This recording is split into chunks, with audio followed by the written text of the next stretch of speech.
Programme আমরা চালিয়ে যাব। অবরোধ চলবে, চলছে, অবরোধ চলবে, আসলাম ভাই লড়বে।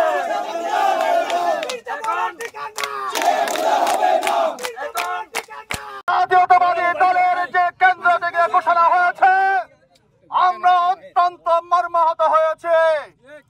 আমরা সীতাকুণ্ড 17 বছর আন্দোলন সংগ্রামের মধ্য দিয়ে আমাদের নেতা 8 বছর 3 মাস কারাবরণ করার পরও কিন্তু জাতীয়তাবাদী পরিবার থেকে কোনোদিনও বিচ্ছিন্ন হয়নি।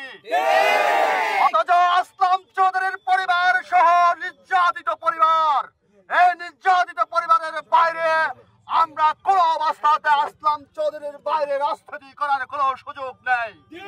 অনত বিলম্বে আসলাম চৌধুরীকে প্রার্থিতা ঘোষণা করার জন্য আমি সংবাদপত্র এবং সবার মধ্য দিয়ে আপনাদেরকে জানাচ্ছি, আগামী দিনে আমাদের প্রিয় নেতা লায়ন আসলাম চৌধুরী ইনশাআল্লাহ থাকবে, আমাদের প্রার্থী হিসেবে থাকবে। এটাই আমাদের চূড়ান্ত সিদ্ধান্ত। আসলাম চৌধুরীর আপনজন কেন্দ্রীয় বিএনপিকে বলতে চাই, শ্রদ্ধার সাথে বলতে চাই, সামান্য পথ প্রতাপে আমার থাকতে পারে, এখন আপনারা আমাকে বহিষ্কার করেন, আমাকে আসলাম চৌধুরীর হৃদয় থেকে বহিষ্কার করতে পারবেন না। সীতাকুণ্ডের জনগণকে